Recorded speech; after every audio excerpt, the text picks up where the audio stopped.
শ্রীমদ্ ভাগবত গীতা চতুর্দশ অধ্যায় গুণ ত্রয় বিভাগ যোগ।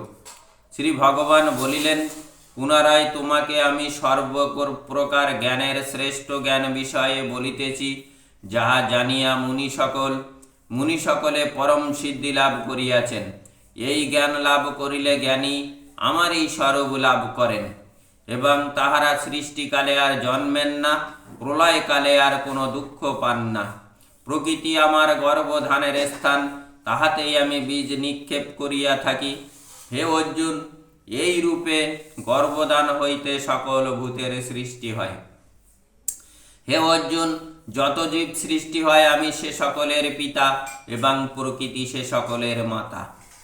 হে মহাবীর, সত্য রজ তম এই প্রকৃতজাত তিনটি গুণ, এইগুলি নিত্য আত্মাকে দেহে আবদ্ধ করিয়া রাখে।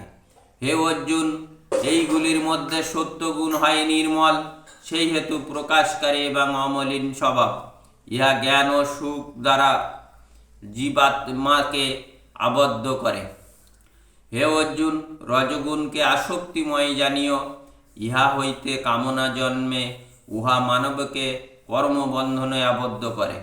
হে অর্জুন, তমগুণ অজ্ঞান হইতে জন্মে, ইহা সর্বজীবের মোহস্রষ্টা, ইহা অলস ও নিদ্রা দ্বারা জীবকে আবদ্ধ করিয়া রাখে। হে অর্জুন, সত্যগুণ মানবের দুঃখ দূর করিয়া সুখ দেয়, রজগুণ মানবকে কর্মে আসক্ত করে, আর তমগুণ মানবের জ্ঞানকে ঢাকিয়া ভ্রমে পতিত করায়। হে অর্জুন, সত্য রজ ও তমগুণকে অভিভূত করিয়া প্রবল হয়, আবার কখনো বা রজগুণ তম ও সত্যগুণকে অভিভূত করিয়া প্রবল হয়, আবার কখনো তমগুণ সত্য ও রজগুণকে অভিভূত করিয়া নিজেকে বলবান করে। যখনই সর্ব ইন্দ্রিয়ের দ্বারা এই দেহের জ্ঞানের প্রকাশ পায়, তখনই সত্যগুণ বৃদ্ধি পাইয়াছে জানিবে।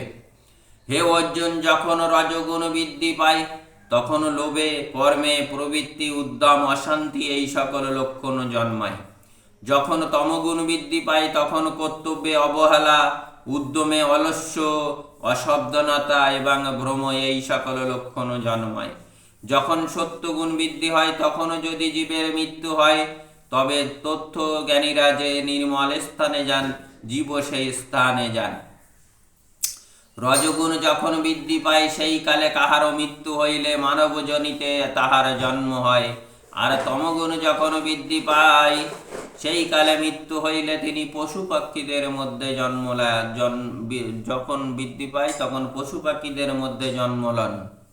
সত্য কর্মফল হয় নির্মল, রাজসিক কর্মফল হয় দুঃখ, আর তামসিক কর্মফল হয় অজ্ঞান।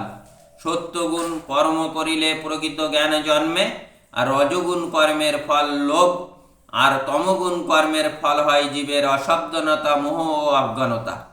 রজগুণ কর্মীরা মানবলোকে যান, তমগুণ কর্মীরা জঘন্য কর্মের বশে নরকগামী হন।